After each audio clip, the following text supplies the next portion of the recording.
Bonsoir. Ce soir, c'est Mamé qui raconte l'histoire de Frérot et Sœurette. Il était une fois un frère et une sœur orphelins qui vivaient misérablement chez leur belle-mère. Il faut quitter cette maison où on nous déteste, dit Frérot à Sœurette. C'est ainsi qu'un beau matin, ils partirent sur les routes rocailleuses. Le soir venu, épuisés, ils s'endormirent en pleine forêt. À leur réveil, le soleil était déjà haut dans le ciel. Il fait chaud et j'ai bien soif, dit Frérot. Il me semble entendre le murmure d'une fontaine. Allons voir de plus près. Mais les enfants ne se doutaient pas que leur méchante belle-mère, qui avait le pouvoir d'une sorcière, les avait suivis dans leur fuite. Elle avait ensorcelé toutes les sources de la forêt. Quand Frérot voulut boire au ruisseau, sa sœur entendit l'eau qui chuchotait. Qui boit de mon eau sera changé en panthère. Elle cria à son frère. Surtout ne bois pas. Tu vas être changé en panthère et tu me dévoreras. Frérot alla vers une autre source. Celle-ci disait. Qui boit dans mon eau sera changé en loup. Il résista encore à son envie de boire, puis à la fin, n'y tenant plus, il se pencha sur une troisième fontaine qui susurrait. Si tu bois de mon eau, tu seras changé en faon. N'écoutant plus l'avertissement, il se mit à boire, et ce qui avait été prédit arriva. Il fut changé en un ravissant petit faon. Ne pleure pas, frérot, je ne t'abandonnerai jamais, lui dit Sœurette attristée. Regarde là-bas, cette maisonnette abandonnée. Nous allons nous y réfugier et nous vivrons cachés.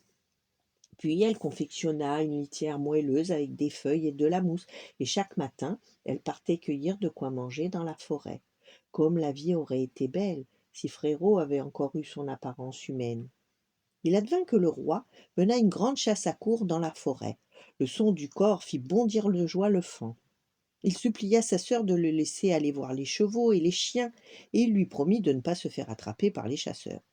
Le soir même, il rentra au logis après avoir frappé à la porte avec sa petite patte et prononcé les mots convenus. Petite sœur, ouvre-moi. Le roi, qui avait aperçu le ravissant animal, recommanda à ses gens de ne pas lui faire de mal, et il le suivit jusqu'à la maisonnette.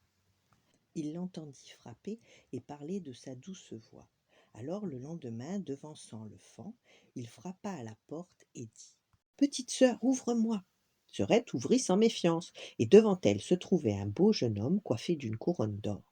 Le roi, ébloui par la beauté de la jeune fille, lui demanda aussitôt.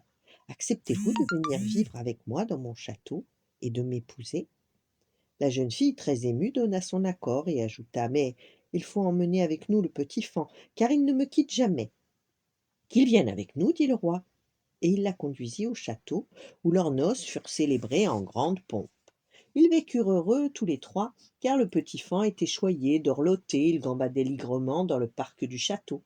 La méchante marâtre, qui les avait croyés morts, finit par apprendre qu'ils vivaient dans un bonheur parfait.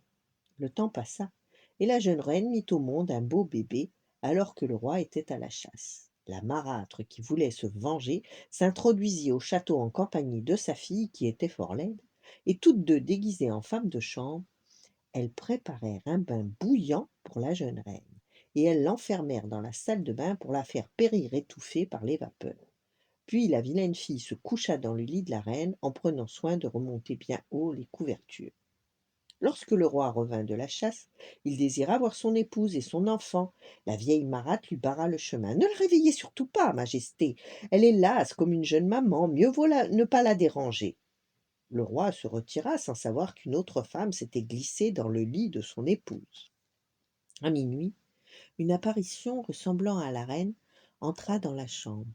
Elle prit le bébé dans ses bras, cajola le petit faon et disparut. La nourrice, qui veillait près du berceau éberluée, n'osa rien dire à personne.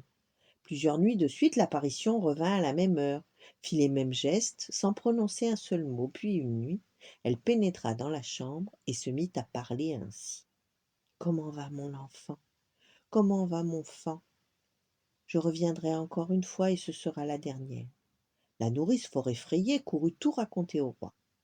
La nuit prochaine, je veillerai moi-même dans la chambre, décida celui-ci. Vers minuit, l'apparition se manifesta de nouveau et dit. Comment va mon enfant? Comment va mon faon? Ce soir encore, je viens pour ne jamais revenir. Le roi ne put se contenir, il s'élança vers elle en lui disant ces mots. Vous ne pouvez être que ma femme chérie pour parler de la sorte.